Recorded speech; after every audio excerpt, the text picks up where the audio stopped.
Você compreendeu todas as mudanças no regime de pagamento de precatórios? O doutor Tiago Kedrick, presidente da Comissão de Seguridade da OAB-RS, esclarece essas e outras questões importantes da Seguridade Social, agora aqui no canal do Boca. Boca no Trombone Entrevista. Sim, agora é bate-papo informativo. Na edição de hoje do nosso Boca no Trombone Entrevista, recebemos mais uma vez, novamente, ele é nosso cliente frequente aqui do nosso Boca no Trombone, nosso parceiro, doutor Tiago Kedrick, presidente da Comissão de Seguridade Social da OAB-RS. Muito bem-vindo, doutor Tiago, a mais uma edição do Boca aqui da RB. Bom dia. Bom dia, Solano, bom dia a todos. Um prazer muito grande estar novamente aqui neste programa que é obrigatório em termos de informação do direito previdenciário aí para advogados, para todos os interessados na matéria. Agradeço as palavras do doutor, sempre bondoso aí conosco e com a audiência. Doutor Tiago, olha, vamos falar de alguns temas aqui, mas a primeira pergunta que é, digamos assim, obrigatória para o doutor é sobre precatórios, né? Na semana passada foi promulgada a emenda 136, decorrente da PEC 66 de 2023, que alterou substancialmente as regras sobre o pagamento de precatórios. A modificação retira os precatórios, inclusive as RPVs, as requisições de pequeno valor, do limite de despesas primárias da União a partir do ano que vem, 2026. Igualmente, limita o pagamento dessas dívidas por parte de estados e municípios, além de refinanciar débitos previdenciários desses entes com a União em até 300 parcelas. Doutor Tiago Kedrick, com toda a sua experiência, todo o seu trabalho desenvolvido aí junto à Seguridade Social, a partir da promulgação, doutor, da emenda 136, decorrente da PEC 66, como vai ser o horizonte dos precatoristas, doutor? E já fazendo uma segunda linkada a essa, a OAB, ela pretende ingressar com ação de inconstitucionalidade questionando a emenda 136, doutor Tiago? Certo, Solano. Começando do final, né, a OAB já ingressou, então, buscando a inconstitucionalidade da emenda constitucional 136. Então já há esse movimento aí da parte da OAB Nacional, junto com o apoio de todos os presidentes das seccionais, que são os estados, né, da OAB. Então, isso já ocorreu e aqui no nosso estado do Rio Grande do Sul, nós já fomos, o presidente Leonardo e eu, ao TRF4, pedir, Solano, um mutirão do tribunal. E também eu fiz este pedido lá como no assento do fórum do TRF e foi acolhido pelos outros entes participantes que seja feito um mutirão, porque o primeiro dos problemas da PEC é a alteração do prazo para a expedição dos precatórios. Então, passa a ser 1º de fevereiro, alguns dias após o regresso da Justiça Federal do seu recesso, que antecede ao Natal, né? Então, se não for feito um mutirão, se não for feito um esforço conjunto de todos que participam dos processos, quem não conseguir expedir seu precatório até dezembro de 2025, agora, dezembro, vai ficar para 2028.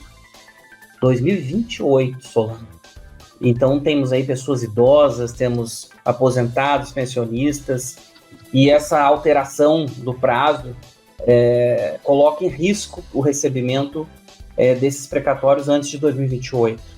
Então, essa é a primeira medida, e a OAB também entrou lá com uma ação direta de inconstitucionalidade junto ao Supremo Tribunal Federal, porque além dessa questão do prazo, que eu referi agora, que a gente vai fazer esse mutirão, temos a questão do calote propriamente dito, dos parcelamentos, do fim do limite de pagamento, e uma coisa que me preocupa muito, porque toca muito caro ao pessoal do regime geral, é a alteração da correção monetária Então, se prorroga este prazo, mas se diminui o que o cidadão vai receber de correção pelo seu precatório, né? Até lá, fizemos uma força lá no Congresso Nacional para tentar a não aprovação, mas os entes públicos têm muita força e querem reforçar seu caixa, e parece que essa questão de precatório não sensibiliza tanto, é difícil mostrar que tem uma pessoa atrás que está para receber há muito tempo um valor que lhe era devido, que é contra a sua vontade, que está ali. E lá no Congresso tinha que falar para um congressista que disse: poxa, mas vocês querem que seja um bom investimento, o precatório? Não é um investimento. Aquela pessoa, ela sofreu algum dano e é contra a vontade dela que o dinheiro dela não está sendo pago. Então, por isso, deveria ser muito bem remunerado, inclusive, com todos os juros e correções que a pessoa tem direito, né? E eles fizeram um sistema que retira a Selic. Mas, Solano, se a Selic for muito péssima, se ela baixar, assim, digamos, a 1%, aí a emenda constitucional diz: não, aí vale a Selic, viu? Aí despreza a correção do IPCA. Se ela for mais baixa que o IPCA, você vai aplicar só a Selic. Então, até isso passou, Solano. Então, vai ter que ser o pior mundo de correção para aquele cidadão, para aquela cidadã que vai receber. E aí temos, então, isso no Supremo, né, já que os parlamentares assim optaram por agradar aqueles entes que depois vão fazer a campanha, porque vem de baixo para cima essa história de campanha eleitoral, né, vereadores, municípios, deputados, e aí, então, é mais fácil agradar esse pessoal, tá preocupado com o caixa dos estados, prefeituras, do que o cidadão diretamente, né? Sim. Então foi isso que ocorreu. Bom, dentro da sua fala aí, até me oportuniza, doutor Tiago, de dizer o seguinte: algumas entidades que representam os municípios festejaram a promulgação da matéria. A gente pode dizer, doutora, que os deputados federais e os senadores concederam uma benesse aos entes, municípios, estados, União, em detrimento dos precatoristas? É como o senhor disse, já vai ser mais um prejuízo ao precatorista que se viu obrigado a passar pela via sacra judicial para garantir um direito que tinha sido sonegado por esses entes lá atrás, o município, o estado, a União, e aí agora aqui na frente de novo. Não há um locupletamento aí por parte desses entes, doutor? E esse dinheiro, eu tenho muito pena dos precatoristas, dos estados e municípios que ficam sendo jogados para depois, eu acho que isso é uma coisa desumana, né? E na União se conseguiu rever aquela história do calote, mas a gente tem agora, como diz o doutor Marcelo Bittencourt, né, a porta está aberta para, inclusive, a União calotear, abriu essa porta também, e vai ser vantajoso, né, financeiramente para o ente, isso é muito perigoso, né? Então, foi concedida essa benesse, infelizmente, a cidadania brasileira, ela precisa de mais organização, né? Nós fizemos um ato aqui em Porto Alegre, chamamos os aposentados, chamamos entidades, as associações de aposentados e pensionistas estão com dificuldade de se reorganizar depois do problema que ocorreu dos descontos, né? Ficou uma confusão. Então não tiveram força nenhuma no Congresso Nacional para auxiliar nessa luta da PEC, né? O momento histórico favoreceu, então, que a benesse fosse concedida, e foi. Bom, tem que tratar de um outro assunto que é muito importante, talvez não tenha sido dado, né, doutor Tiago, devido à atenção a essa modificação, na verdade esse retrocesso, né, que é o retorno da DRU, a desvinculação das receitas da União de 30% do orçamento federal. Quais os reflexos para a Seguridade Social, doutor, com esse retorno, o retorno da DRU? Puxa vida, né, Solano? A gente está aqui falando que eles derrubaram a correção monetária, né, tiraram o juro, postergaram o pagamento dos precatórios, fizeram essa série de medidas aí que prejudicam o bolso do cidadão. E tudo isso nesse contexto de Seguridade Social, que foi reformada em 2019, e em 2019 nós tivemos a promessa de que eles não iam mais tirar o dinheiro da nossa Previdência para outros fins.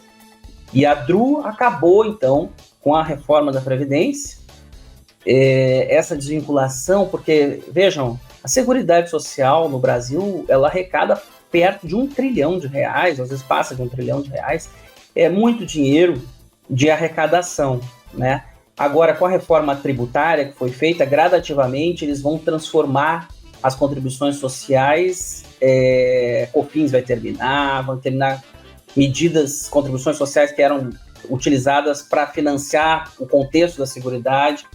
Então, vão reduzir e vão passar para imposto, porque o que os políticos preferem é que o dinheiro fique livre no caixa. E a DRU é isso. Ela desvincula a receita da União. Mas que receita que é a mais vinculada e a maior receita, que tem um orçamento próprio, pelo artigo 165 da Constituição Federal? É o orçamento da Seguridade Social. Então, eles se autorizaram, Solano. Eles se autorizaram, e isso ninguém está falando. Então, eu quero agradecer aqui o teu programa por a gente poder abrir e fazer essa denúncia para que as entidades que defendam os aposentados, né, protestem em relação a isso, porque vai ser proposta uma nova reforma da Previdência, alegando déficit como antes, alegando impossibilidade dos pagamentos, mas foi autorizado a retirar 30% do dinheiro da Seguridade Social. Então, aqueles que querem que a nossa Seguridade Social continue de pé não podem admitir isso. Essa é uma denúncia muito grave, porque é 1/3 do valor da Seguridade Social, do orçamento da Seguridade Social, que vai ficar à disposição dos políticos para emenda, para isso, para aquilo. E isso tem que ser denunciado. Eu agradeço que a gente está tendo esse espaço aqui, que dialoga com a sociedade, que dialoga com entidades, e pouquíssima gente está falando que a DRU retornou. E retornou forte, com 30% na emenda constitucional 135, Solano. Como diz no popular, né, doutor Tiago, a cama está posta, né? E esse é um argumento aí, como o senhor já está antevendo, né, que provavelmente vai fundamentar mudanças na Seguridade Social, na Previdência, enfim.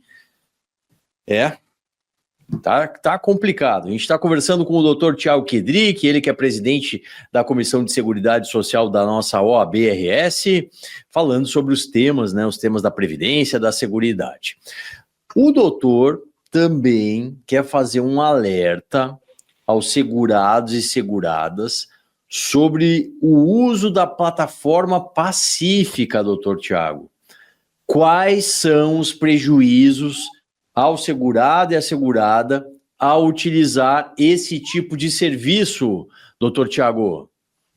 Pois é, Solano, foi criada então a plataforma pacífica para que quem teve benefício negado, e essa plataforma agora foi inaugurada somente com um salário maternidade, possa jogar ali seus dados e revisar essa decisão, né?